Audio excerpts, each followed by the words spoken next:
Sige po. Magandang hapon po sa inyo. Ilang minuto man lang po nakakaan, meron pong nagla-live na dumayo dito sa Gapan, sa Pambuan, sa lugar na ito. Sa lugar na yan. Yan po, yan. Sa ginagawa na yan.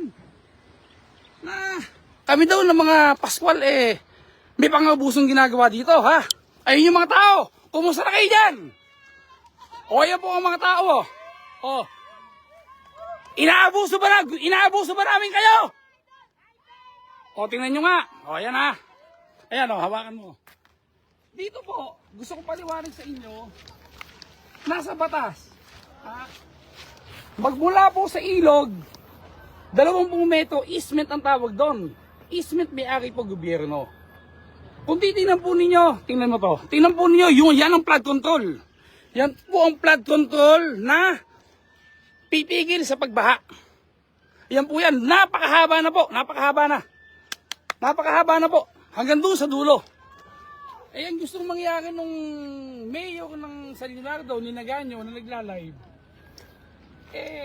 Bumiyo nung inaabuso dito sa Pambuan o tinatakot kami, wag sumunod sa kanya. Siguro wala pang tulog. Ba't sa'yo magsusumbong? Hindi ka naman taga-Gapan. Kung mayroon mang inaabuso sa Gapan, sa amin magsusumbong. At dito sa Gapan, walang inaabuso. Tingnan mo yung mga tao dito sa lugar na to. Video mo nga.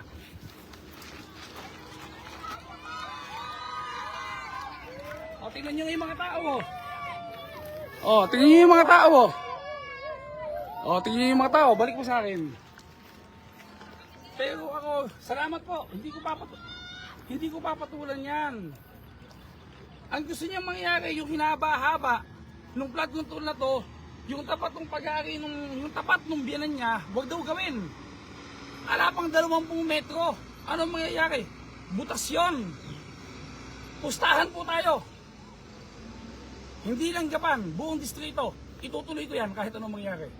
Hindi mo kayang pigilin ang paggawa ng flood control dyan dahil yan ay pag-aari ng gobyerno, hindi yung pag-aari ng biyanan mo. O yun lang kaya kong sabihin. At ayun po yung mga taong tinatakot na inaabuso namin. Ayun sila. Yan daw yung inaabuso. Ito po ay project ng gobyerno. At gusto ko pong maraman yung lahat na hindi po kami nangongontrata, hindi ako kontratista, DPWH yan, project ng nasyonal. Ha? Hindi po ba napansin? Babanggit na ako ng 2 politikong mahigante sa Nueva Ecija. Sa gawing Kabanatuan, hindi sila magkasundo. Alam po natin lahat yan. Yung mga umali at ang mga Bulgara, hindi sila magkasundo. Pero tingnan nyo yung decency, yung pagiging decente, nandoon po sa kanilang dalawa. Walang pinigil ang gobernador umali na proyekto ng Bulgara. At wala din mong pinigil ang Bulgara na proyekto ng umali. Kasi po, mga decente silang mga tao. Decente silang mga politiko. Pero andito po, hindi po decente. Yung nasa kabilang ibayo. Ha?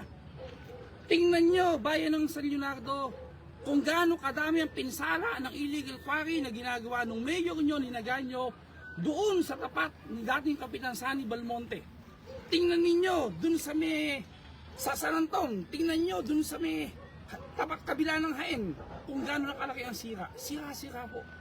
Winawasak na ilog, illegal quarry. Ito po, pinag-uusapan po dito, proyekto ng gobyerno. Andito sa ilang minuto pa lang nakakaan. Hindi sarili ko pinaglalaban ko dito.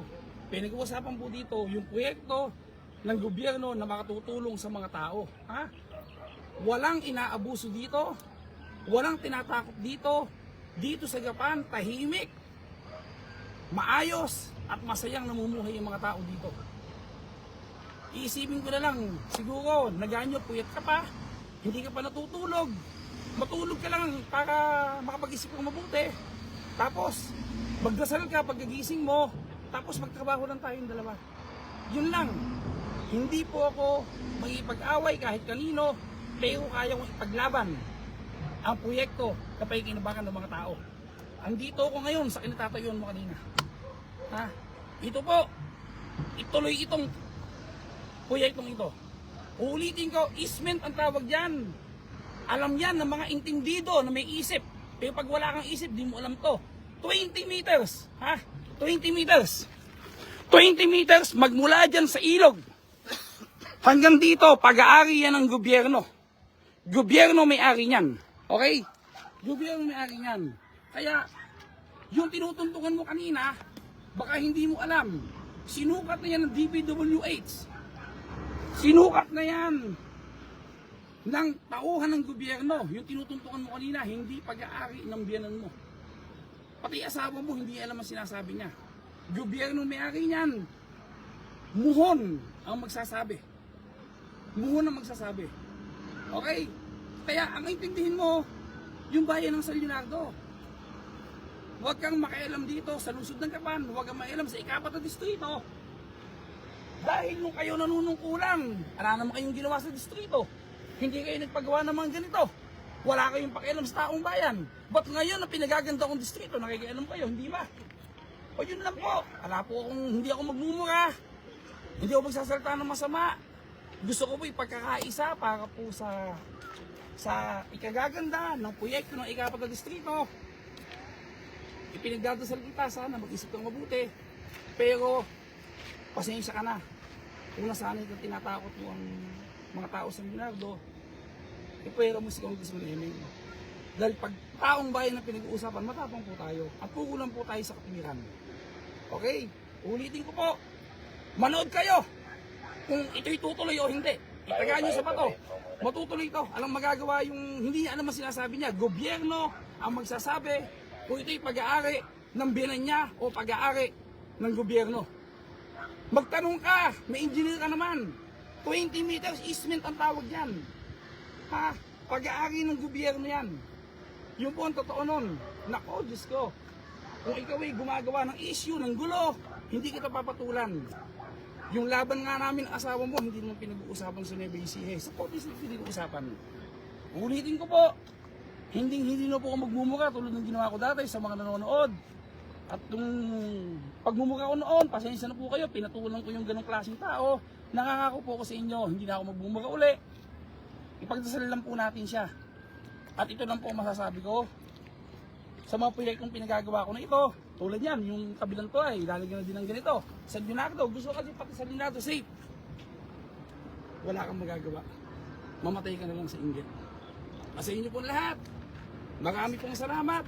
Tuloy-tuloy lang po ang delivery serbisyo ni Congressman Eming Pascual. At kung mayroon pong inaabuso sa bayan ng San Leonardo, kung may tinatakot, may inaapi, tumitindig po ako.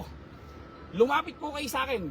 Kung hindi nyo kaya manindigan sa bayan ng San Leonardo, maninindigan po ako para po sa inyo.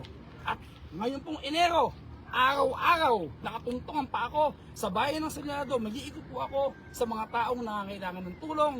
Marami pong salamat. Magandang hapon po. May Elan, pagpalain ka ng Panginoon Diyos. God bless you. Salamat po.